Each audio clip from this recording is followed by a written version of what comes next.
విజయదశమి సందర్భంగా రాష్ట్ర ప్రభుత్వం విజయవాడ ఉత్సవంలో భాగంగా విజయవాడలోని ఇందిరాగాంధీ మున్సిపల్ స్టేడియం నుంచి బెంజ్ సర్కిల్ వరకు వేల మంది కళాకారులతో నిర్వహించిన దసరా కార్నివాల్ గిన్నిస్ బుక్లో స్థానం సంపాదించుకుంది. అత్యధిక మంది డప్పు కళాకారులు పాల్గొన్న వేడుకగా గుర్తింపు పొందింది. ప్రశంసా పత్రాన్ని గిన్నిస్ బుక్ ఆఫ్ ప్రతినిధులు సీఎం చంద్రబాబుకు అందజేశారు. దసరా కార్నివాల్ వాక్లో అమ్మవారి ఊరేగింపు ప్రత్యేక ఆకర్షణగా నిలిచింది.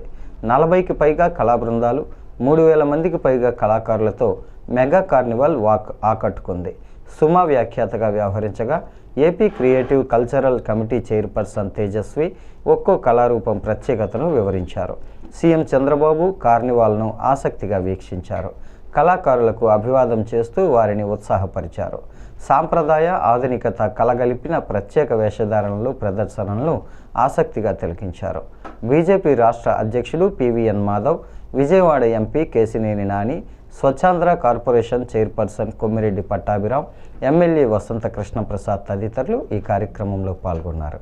ఏదైతే మనం చూస్తున్నామో శ్రీకాకుళం ప్రాంతంలో ఒకప్పుడు యుద్ధాలు జరిగే సమయంలో యోధులు వాళ్ళకి ఉత్సాహాన్ని తెచ్చుకోవడానికి వాళ్ళ శరీరానికి ఉన్న డప్పును కొట్టుకుంటూ ఉత్సాహాన్ని ఉద్వేగాన్ని తెచ్చుకొని యుద్ధాన్ని గెలిచే ఒక ప్రయత్నమే చేసేవారు.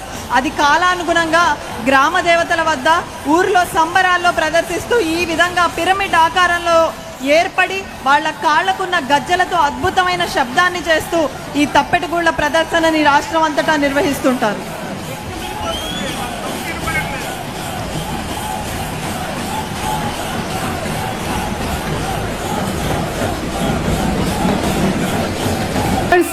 అనిల్ శంకర్ గారు, కేవీఎస్ ప్రకాష్ గారు, శ్రీనివాస్ దండమూడి గారు, సురేష్ గుమ్మడి గారు అండ్ ఆల్సో పట్టాభి గారు, స్వచ్ఛాంధ్ర కార్పొరేషన్ చైర్మన్, వారిని స్వీకరించవలసిందిగా రిక్వెస్ట్ చేస్తున్నాము. ఇది ఒక ఘనత, మనం సాధించినటువంటి ఒక గొప్ప విజయం. గిన్నెస్ బుక్ ఆఫ్ వరల్డ్ రికార్డ్స్లోకి డప్పు కళాకారులు వాళ్ళ ర్యాలీ అత్యధికంగా పార్టిసిపేట్ చేసి సాధించినటువంటి రికార్డ్. కంగ్రాచులేషన్స్ తెలియచెప్తున్నాము. అలాగే